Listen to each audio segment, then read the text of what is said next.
Europe. Europe 1.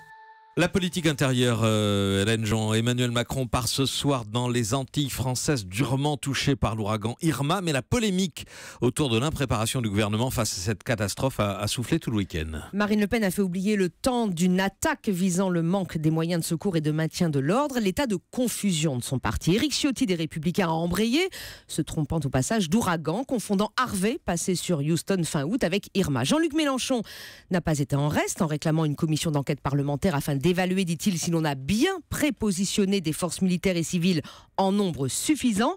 3 opposants donc pour dénoncer le manque d'anticipation, l'impréparation, au final peut-être les fautes commises par le gouvernement. Polémique politicienne infondée et stérile ? Pas forcément. Des scènes de pillage ont eu lieu. L'ordre et la sécurité n'ont donc pas été assurés dans les premières heures qui ont suivi le passage d'Irma, à supposer qu'il le soit à l'heure actuelle. Et puis, on a tous vu ou entendu les témoignages de ceux, souvent les plus fragiles, qui se sont sentis sinon abandonnés par la République, au minimum pas en capacité de résister à la catastrophe. Où aller, comment se protéger, que faire des malades. Et c'est bien le rôle de l'opposition, après tout, de pointer les éventuelles défaillances du pouvoir. Ces accusations seraient donc justifiées. Le gouvernement s'en défend, évidemment, rappelle le dispositif mis en place en amont pour faire face à une telle catastrophe.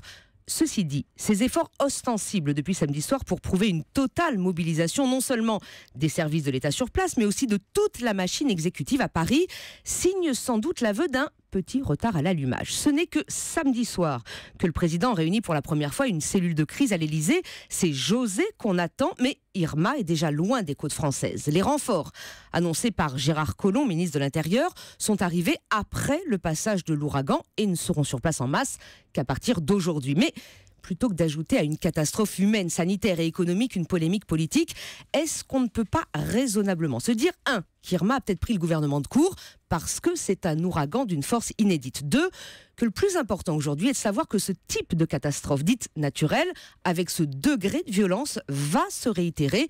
Les scientifiques l'affirment. Et puis 3, qu'il faut sans doute revoir les plans d'organisation des secours, de communication et de mobilisation des moyens pour ne plus donner cette impression d'arriver après la tempête.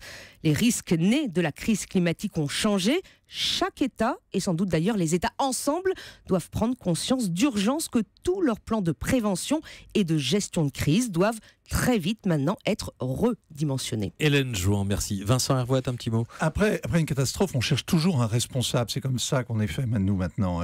Et l'ouragan a tout balayé, notamment la confiance qu'on peut avoir dans les services d'urgence et dans les services publics.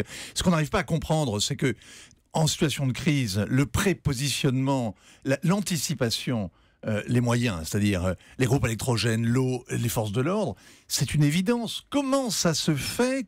Où est-ce qu'a été la défaillance ? À quel niveau le système a été défaillant ? C'est ça la vraie question. C'est ce que réclame aujourd'hui de savoir l'opposition. Ceci dit, encore une fois, cette force inédite, c'est parce qu'elle est inédite peut-être qu'on a eu du mal à anticiper et Irma a pris la la violence. force très tard aussi. Il faut savoir que on l'a su 2 jours, en gros, avant effectivement qu'elle arrive sur les côtes françaises. On ne connaissait pas l'importance de l'ouragan avant qu'il. Les images des pillards, c'est dévastateur pour l'image de l'État et l'impunité encore plus.